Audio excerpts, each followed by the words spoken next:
Agora tá gravando. Vocês estão conseguindo me ouvir, né? Obrigada, teve gente que não conseguiu entrar agora. Teve? Agora que eu comecei a gravar, deu problema? Não, é que a Milena falou que ela estava assistindo, só que a bateria dela acabou dela. Queria saber se você estava gravando. Ah, agora eu comecei a gravar. Deu tudo certo. Ah, então.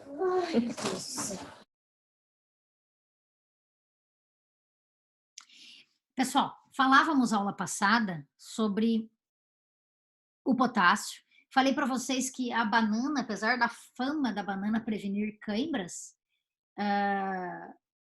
a banana não é o único e nem o melhor alimento que previne cãibras. Pelo contrário, se a gente tivesse condições de comer abacate, tomate ou batata, estes sim são alimentos muito mais ricos em potássio e muito mais previne cãibras do que a famosa banana. O potássio, ele trabalha... Essa batata é batata inglesa? Sim, a batata inglesa ou a Mona Lisa, a mais famosa e comum para nós mesmo, de fato. O potássio, ele trabalha junto com o sódio naquilo que a gente chama de equilíbrio da água.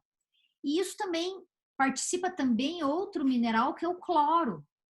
Então, o cloro, o sódio, o potássio participam da distribuição normal da água dentro da célula e na chamada função extracelular. É devido ao nosso consumo de sódio, potássio e cloro que a gente incha mais, retém mais líquido, desincha mais ou consegue se livrar de uma grande quantidade de líquido. Por exemplo, vocês que trabalham com as técnicas de drenagem linfática, vocês, através de técnicas de circulação de sangue, de massoterapia, vocês estimulam a circulação sanguínea e a circulação linfática, fazendo com que a gente se livre mais desta água acumulada no corpo e jogando fora boa quantidade de sódio, de cloro e de potássio.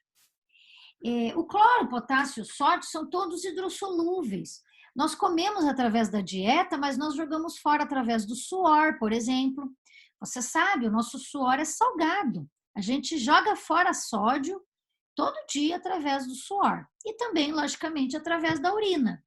Isso é muito bom, porque a gente consegue evitar que acumule tanto sódio no corpo, porque a gente faz xixi e faz esse processo de limpeza diária do corpo. Quem é hipertenso não consegue ter esse sucesso na eliminação do sódio do corpo. Então, eles não conseguem filtrar tão bem o sangue e o sódio se acumula na corrente sanguínea, fazendo com que a circulação fique mais difícil e a gente chama isso de hipertensão arterial. O coração faz um esforço muito maior para bombear o sangue naquele organismo. Quando o indivíduo é mais obeso, e eu preciso... Pode falar, fica à vontade. No caso, então, a gente poderia usar a drenagem linfática para essas pessoas hipertensas. O indivíduo, para fazer a drenagem, ele tem que estar com a pressão normal, sabe? Não faça a técnica se o indivíduo estiver extremamente desbalanceada a sua pressão.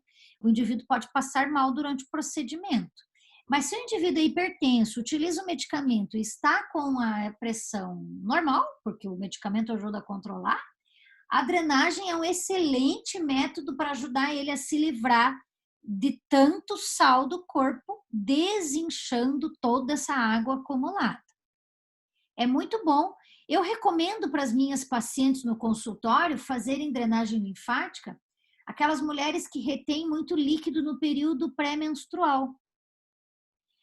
Claro, a drenagem é um procedimento que qualquer mulher queria fazer toda semana, porque além de ser uma delícia, ajuda no combate à celulite, afinal de contas ativa a circulação, principalmente de glúteos, abdômen, membros inferiores, mas as pessoas não têm condições financeiras de fazer todas as semanas, mas eu digo para as minhas pacientes, se você puder fazer uma drenagem linfática uma vez por mês, lá na semana da TPM, é um ótimo negócio que você faz, principalmente para as mulheres que se queixam de muita retenção hídrica. Eu conheço muitas pessoas que dizem para mim que na semana pré-menstrual chegam a ganhar 1,5 kg de peso, incham, sentem dores abdominais, chega a doer no botão da calça jeans, de tanto que aperta a barriga, porque ela está muito inchada.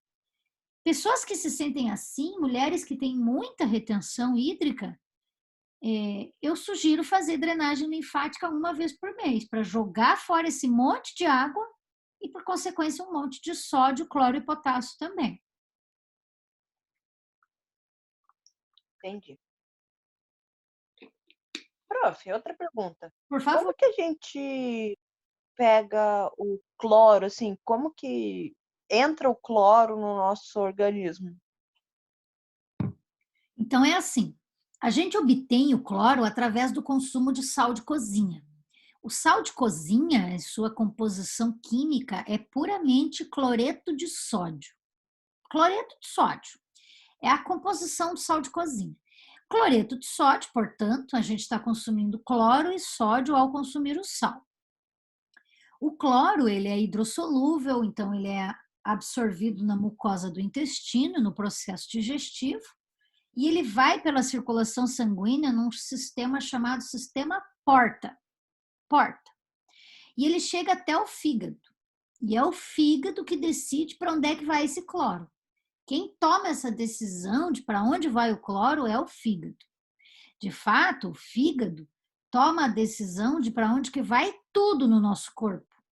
Para onde que vai os aminoácidos, as proteínas, os carboidratos, as gorduras, os minerais como sódio, cloro, potássio, ferro, cálcio, magnésio, selênio, todos.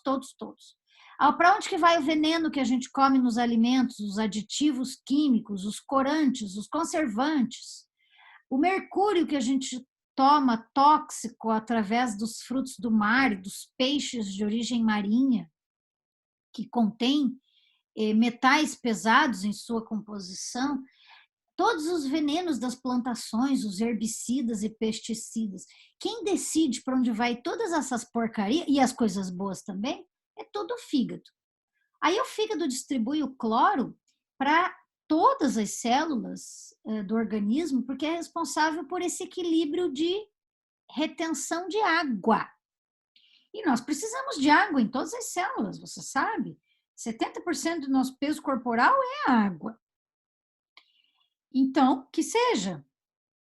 O cloro viaja junto com a água para todos esses ambientes celulares e ele consegue ultrapassar a barreira da membrana, aquilo que a gente chama de transporte passivo, por osmose. Isso é um conceito que se aprendeu lá no ensino médio, faz um tempo, mas não faz tanto assim, para você não lembrar. A água e os eletrólitos atravessam livremente a barreira plasmática. Então, a água, o cloro, o sódio, o potássio, eles atravessam livremente. O que não atravessa livremente a membrana plasmática são as proteínas, a glicose, o ATP. Esse necessita de transporte ativo. Bomba de sódio e potássio para transportar a proteína para dentro, para fora da célula. Daí existe um intercâmbio entre o ambiente intra e extracelular. Muito bem. O sódio, o cloro, o potássio participam muito do fenômeno da contração muscular. Então, a gente precisa de cloro, de sódio, de potássio lá na fibra muscular para o processo de contração, para a chamada excitabilidade elétrica. Aí a gente é capaz de contrair e relaxar todos os músculos do corpo. Sejam os músculos esqueléticos, esses que nós temos domínio, seja a musculatura cardíaca, que a gente não manda, mas ela está contraindo o tempo inteiro, concorda?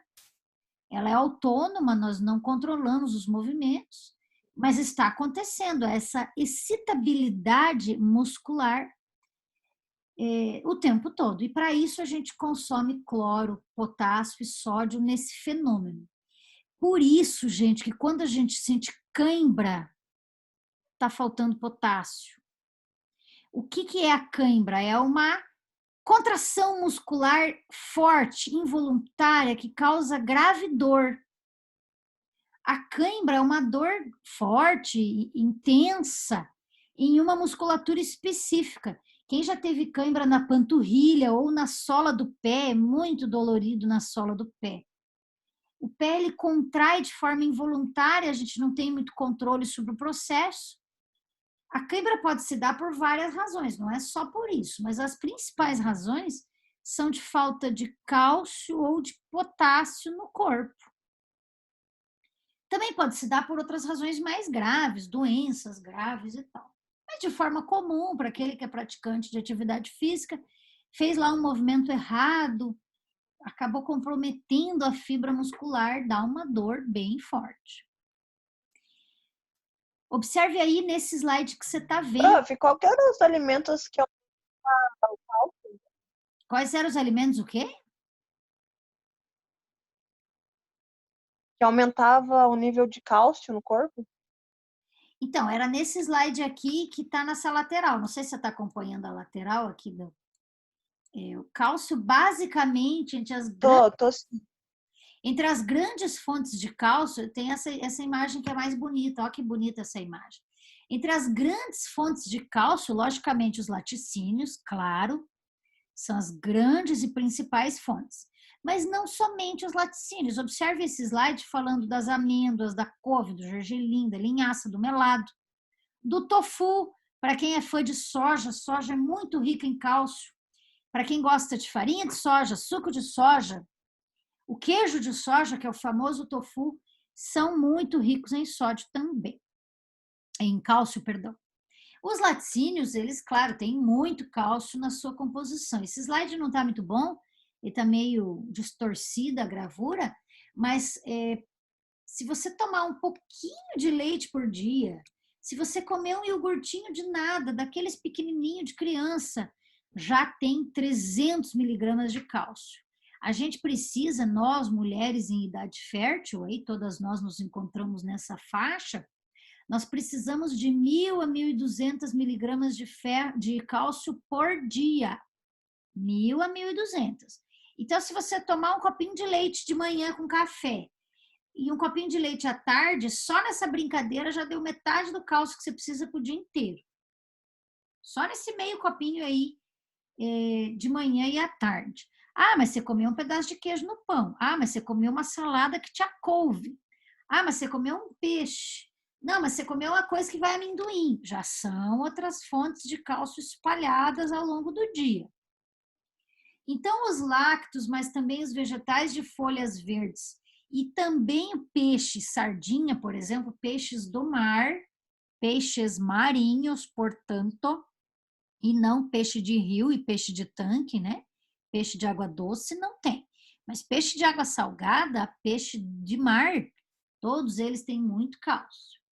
Pessoal, consumir cálcio não é um negócio que a gente deve fazer aos montes, né? Eu já comentei isso aula passada. O cálcio, ele se acumula em grandes quantidades no corpo. Então, a gente não tem que ficar comendo cálcio até o mundo acabar, né? Não. O cálcio em grandes quantidades se acumula dentro do rim e podem se tornar pedrinhas no rim. Então, nós não temos que ficar comendo um batalhão de cálcio, não. Ah, mas eu adoro leite, adoro iogurte. Se você não tem tendências genéticas a ter pedras no rim, pode comer com tranquilidade. Mas se na tua família há várias pessoas com pedras no rim, com cálculos de calcitriol, você não tem que ficar abusando do consumo de tantos laticínios, porque acumula pedrinha no rim e daí dói bastante. Galera, não tem como falar do sódio, principalmente para vocês da estética, sem falar do excesso de alimentos condimentados. Lá nas primeiras aulas eu fiz vocês prometerem para mim que não iam comer miojo. Lembra que vocês prometeram? Eu nunca mais me esqueci da sua promessa. Eu sei se a gente está com saudades de se ver. Eu não prometi. Eu nunca mais comi miojo. Amém. E fiz minha família inteira nunca mais comer também. Amém, amém, graças a Deus. Gente, quem não prometeu, promete agora, hein? Se você está em casa com uma vida um pouco mais tranquila, você não tem desculpa nenhuma para fazer miojo porque você está com pressa, porque você chega tarde da faculdade, porque não, né? Você pode deixar aí a água fervendo enquanto você está ouvindo minha aula e fazer um espaguetinho bem caprichado. Fazer um arroz, um feijão. Larga essa porcaria desse miojo, né? Mas o miojo é um exemplo, claro, há vários outros alimentos entupidos de sódio que nós devemos evitar ou comer em pequena quantidade. Por exemplo, a azeitona. A azeitona é um alimento com nutrientes, claro, ela tem vários nutrientes legais. Mas por ela ter muito sódio, nós não temos que ficar comendo um monte de azeitona também. Salgadinho de pacote, salsicha, salame, biscoito creme cracker, aqueles cereais matinais tipo sucrilhos, ketchup, são alimentos muito entupidos de sódio, demais, demais, demais. O refrigerante dietético, principalmente aqueles à base de cola, né? A Pepsi, a Coca-Cola. Os refrigerantes feitos de guaraná também tem. Mas realmente os salgadinhos de pacote e o miojo são os campeões em sódio. A batata palha, ou veneno que é para a saúde, a batata palha. Quando você for comprar batata palha para fazer o teu hot dog em casa, presta atenção em quanto sódio vem no rótulo da embalagem. A diferença de marca de uma batata para outra varia em mais de 10 vezes a quantidade de sódio que pode vir a ter naquele pacote. Então, presta atenção. Nossa, doutora, Batata eu palha. não sabia dessa da batata palha. Teve umas semanas que eu comia a semana inteira batata palha com ovo só. Gente, veneno Tipo, para saúde. só você batata palha com ovo. A batata palha é aquela coisa para você comer uma vez no ano com cachorro quente, ou num fricassê de frango, ou num salpicão de Natal. Aí você come uma vez no ano lá uma batata palha. Não é para fazer parte do nosso hábito de vida. Batata palha é porcaria mesmo, tanto quanto salgadinho de pacote. Então, gente, o sódio, ele é necessário. Claro que é. Nós precisamos, em pequeníssima quantidade, alguns miligramas de sódio ao dia. Alguns mesmo assim, acredite, uns 2 miligramas por dia. Muito pouco. Mas nós, brasileiros, temos uma dieta já tão americanizada que nós consumimos 5, 6 vezes mais a quantidade de sódio que deveríamos comer. Então, o que a gente tem que fazer? Tem que beber muita água para ajudar o corpo a se livrar desse monte de sódio. Temos que também fazer bastante xixi para ajudar o corpo a se livrar. Vocês podem estimular as pessoas a fazer drenagem linfática. Eu também estimulo no consultório, para que as pessoas consigam se livrar mais desse excesso de sódio da dieta. Eu não vou me alongar tanto, meninas, mas estamos aqui. Vamos ainda estudar um pouco o selênio. Eu vou deixar o ferro para falar para a próxima aula, mas vamos falar do selênio hoje. O selênio é um mineral com potente ação antioxidante. Se ele é antioxidante, ele tem um grande interesse para vocês da estética, porque antioxidante combate os radicais livres e, portanto, combate o envelhecimento celular. Quando a gente terminar de falar de minerais, a gente vai começar a falar de envelhecimento celular e como a nutrição pode ajudar nisso. Vamos falar de antioxidantes. Então, de todos os nutrientes que eu ensinei a vocês desde que a gente se conheceu, carboidratos, proteínas, lipídios, aquele caminhão de vitaminas, os antioxidantes são os mais importantes profissionalmente para as esteticistas, porque são os que previnem envelhecimento precoce, são aqueles que previnem o aparecimento de radicais livres e, portanto, o envelhecimento da célula. O selênio ajuda a manter a elasticidade dos tecidos e, portanto, a manutenção de uma pele jovem por mais tempo. Selênio é mineral, se você lembrar lá daquela tabela periódica adorável que você estudava lá no ensino médio. Eu até trouxe a tabela periódica aqui para mostrar para vocês. Lembra que eu mostrei? Ó, que gracinha a tabela periódica. Você que não lembra, o selênio é aqui o 34, está marcado em amarelo. Olha ali o selênio. Está na mesma coluna do oxigênio, enxofre, telúrio e polônio. Saudades da tabela periódica? Não? Não. Não, olha, nem. Nem um pouco. Não. Passa longe. Gente, para quem não valorizou a tabela periódica lá no ensino médio, A bioquímica de vocês, né, faz vocês lembrarem a necessidade de valorizar isso.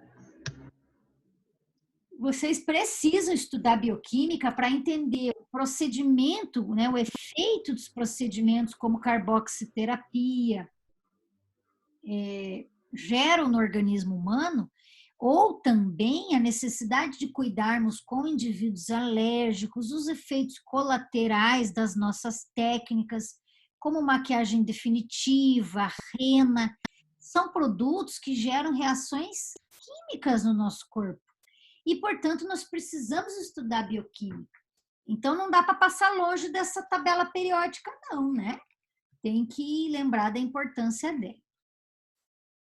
Meninas, o selênio, então, é antioxidante e ele trabalha junto com a vitamina E no reforço da imunidade. Então, agora, né, a gente vive um período difícil, né, onde a gente tem que investir na imunidade. E o selênio é um dos investimentos que devemos comer. Observe nessa figurinha quais são os alimentos ricos em selênio. Sim, são as castanhas e as amêndoas, todas elas. Observe que aí nessa figurinha tá a castanha de caju, tá a amêndoa, tá o pistache, tá as nozes pecãs, tá as avelãs, as amêndoas comuns, os amendoins, a castanha do Pará e de caju. Todas elas. A melhor de todas as formas de comer selênio é comendo castanha do Pará. Se você comer 2 sementinhas de castanha do Pará, só duas, não come demais, engorda muito, tá, gente? Ele é muito calórico, é cheio de gordura, mas é de uma gordura boa, é de uma gordura gostosa, faz bem à saúde. Mas se comer 2 castanhinhas por dia já tá bom. O problema é que ninguém consegue comer só 2, né? É tão gostoso que dá vontade de comer as 25, igual pipoca. Ai, prof, não gosto de castanha. Eu tentei já, mas não gostei. De nenhum tipo? Deixa eu comer. Eu comi fígado. Eu não gostava, mas eu comi, graças a você. Fez a ceboladinha com capricho? Aham. Pedi pra minha mãe fazer do jeito que você ensinou e eu comi. Até ela ficou feliz. Ei, que bom que eu comentei, então, porque daí entrou na vida de vocês. De fato, o bife de fígado... Passa a receita de novo pelo WhatsApp da Amanda, porque eu nem lembro. Mas eu passo, não tenha dúvida. O bife de fígado, ele tem que ser bem preparado. Porque claro que o sabor não é gostoso, né? Mas bem preparadinho, vai que vai, não vai? Eu passo novamente a receita lá pro WhatsApp da Amanda. Professora, Pode falar, fica à vontade. eu fui procurar aquele remédio que você falou, que é o picolinato de cromo, lembra? Uhum. E eu não acho em farmácia nenhuma aqui perto de casa. Então, assim, você acha ele em qualquer farmácia, deveria ter. Nessas farmácias de manipulação, tem pronto já, entendeu? Não precisa mandar manipular, já tem pronto. As farmácias vendem. E, logicamente, o mais barato você vai encontrar na internet, né? Ninguém bate o preço da internet, gente. Picolinato de cromo, se você for comprar, é na dose de 200 microgramas. Para que picolinato serve? Só para reduzir vontade de comer doce. Só para isso. É para isso mesmo que eu preciso. Picolinato de cromo não ajuda a emagrecer, não ajuda. Picolinato de cromo só tira vontade de comer doce, ele não é um emagrecedor. E você pode mandar manipular na farmácia de manipulação, porque não precisa de receita. Você pode chegar lá na farmácia e dizer, eu queria 200 microgramas de picolinato de cromo, pode mandar fazer 90 cápsulas que eu vou tomar por 90 dias. Pode mandar fazer 90 cápsulas. E daí você toma um dia.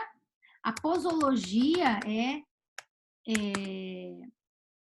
uma cápsula sempre às 1 da tarde, que é quando a gente começa a ter aquela vontade louca de comer um doce. Nossa, sim. Então, você vai tomar uma cápsula 1h30 da tarde. Acredite, a vontade de comer doce, ela passa e você se acostuma sem o doce. É um pequeno vício que nós temos de comer doce. Sim, desde sempre. Obrigada, prof. O doce, ele é proibido? Claro que não, gente. A vida pode ser doce, não tem problema nenhum. Mas o doce não pode ser um hábito diário. Não pode ser porque engorda muito, porque é cheio de açúcar, que não é uma substância que devemos abusar, nem quem é magricelo não deve abusar, porque estraga os dentes, faz tremendo mal para os dentes. Mas tudo bem, fazer mal para os dentes, a gente escova os dentes e corrige isso. Mas a gente, de fato, não deve ter como hábito comer um monte de doce, não, né? Não é proibido comer um chocolate, principalmente se for um chocolate sem recheio, que é mais liso, mais puro ao leite. É uma ótima decisão. Mas isso não pode ser diariamente. E tem gente que come suspiro, bala fine, muita porcaria, né? Daí não dá, né? O chocolate ainda tem benefícios muito bons para concentração, para memória. Você deve comer chocolate quando estiver estudando para a prova, para não dar sono, quando você tem que ler um bom volume de material escrito. Coma o chocolate para se manter concentrado. Também uma dica para isso é tomar café preto para quem gosta. Nos ajuda a manter a concentração e a memorização. Estas sementes que eu comento com vocês ao falar do selênio, elas são muito nutritivas. Elas são um pouco caras, então compre em pequena quantidade, coma pouquinho, mas coma de vez em quando. Vai lá na casa de cereais, compra 200 gramas de cada, fecha num Tupperware bem fechado para não amolecer e come um punhadinho de nada de um mix de frutas secas que você comprar, faz um mix entre as castanhas e nozes e utiliza isso como um pequeno lanche fora de hora, excelente para a nossa imunidade, com poder antioxidante e também ajuda a prevenir dores de cabeça e enxaquecas. Esses são os benefícios dos minerais que encontramos nas frutas secas. O selênio é um exemplo deles. Também está nessa mesma conta o magnésio, o cromo, que eu já citei no picolinato, e o zinco. Também estão nestas frutas secas e devem fazer parte da nossa vida. Observe essa figura. Já deixa você falar, amiga, só um pouco.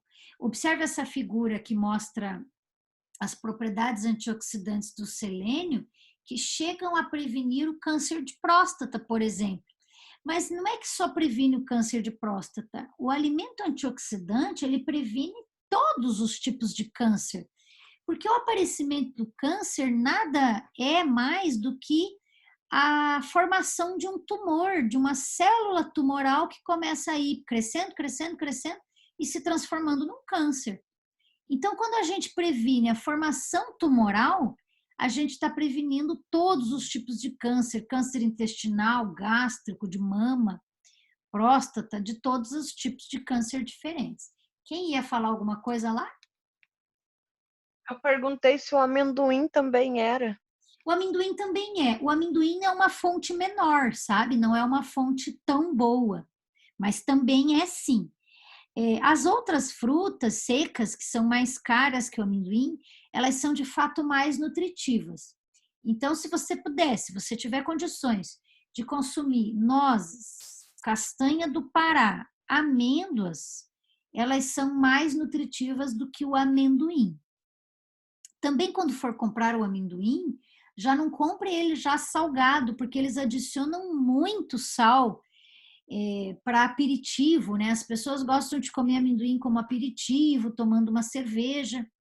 Compre o amendoim sem sal, porque é muito caminhão de sal que eles colocam no amendoim. Então, misture um pouco de amendoim, claro, não tem problema, mas as demais frutas as demais sementes secas são mais nutritivas do que o amendoim. Eu gosto de prescrever a castanha do Pará, as amêndoas e as nozes. As frutinhas secas também são muito boas, como são as passas, as ameixas e os damascos. Então, para quem é fã de passas, ou daquelas frutinhas cristalizadas do panetone, elas também são nutritivas, sim. As passas, as ameixas e o damasco são as melhores frutas secas que podemos consumir, além das sementes secas também. Meninas, eu não quero falar sobre o ferro agora, porque eu quero dedicar mais tempo sobre o ferro. Olha lá o indicado de 2 castanhas do Pará por dia para melhorar a nossa vida. De fato, é uma boa ideia mesmo. Acho que vamos falar do ferro, sim, não tem problema, dá tempo, sim. Pessoal, o ferro. Ferro é um mineral muito importante, dos que mais a gente precisa no corpo. A gente precisa muito do cálcio, como eu já citei aula passada. Mas o ferro também precisamos em grandes quantidades. Quem mais precisa de ferro é criança e adolescente. O adulto não precisa tanto, não. Mas a mulher precisa mais do que o homem, porque a mulher tem o ciclo menstrual.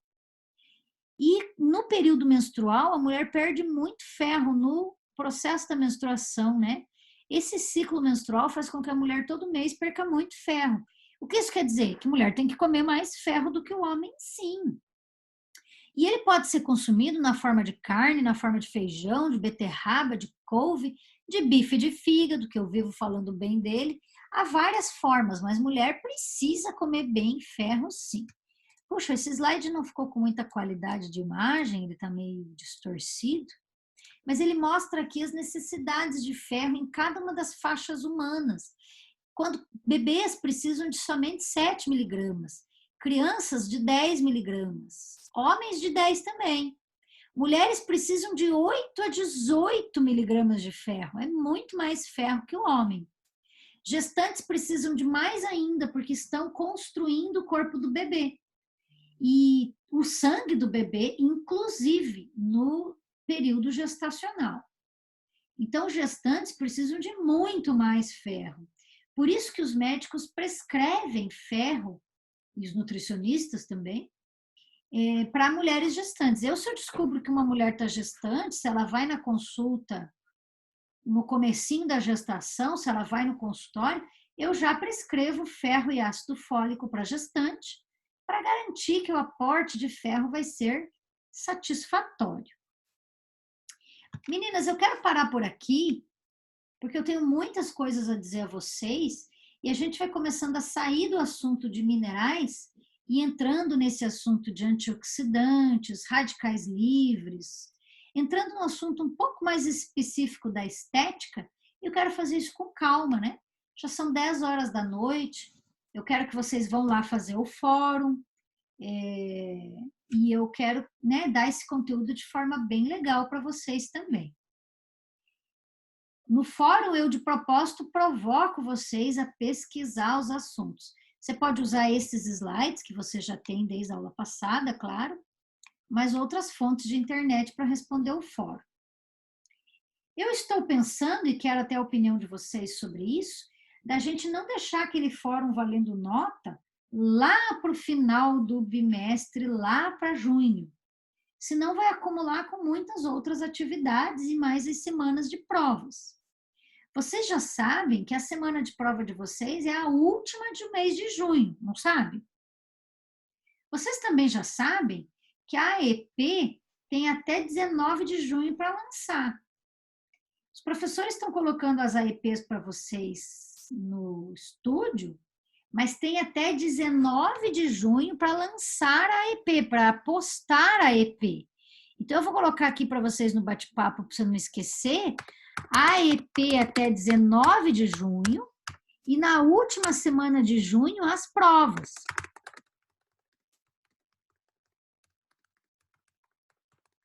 Então, eu não quero deixar o fórum de nutrição lá para o final de junho para acumular com tantas outras coisas. Eu quero deixar o fórum de nutrição ainda para maio, para não acumular com outras matérias. Vocês concordam? Concordo. Sim, concordo. Sim. Se todos os professores pedirem o fórum lá para 15 de junho, vocês vão ficar louca. Verdade. Com certeza. Então, eu estou com vontade de pedir o fórum valendo nota agora para o final de maio, para vocês terem tempo de fazer. Eu dou uns dias para fazer lá, 3 dias para fazer, sem problema nenhum. Aí você vai, opa, esse já foi. Aí você se preocupa com os fóruns das outras matérias. Os professores, eles podem decidir como fazer. Ah, vou fazer um fórum valendo nota, vou fazer 2, vou fazer 3. Essa decisão é de cada professor, então não vai ser tudo igual. Cada professor vai fazer do jeito que achar que deve, né? Meninas, chega por hoje. Vão lá responder o fórum.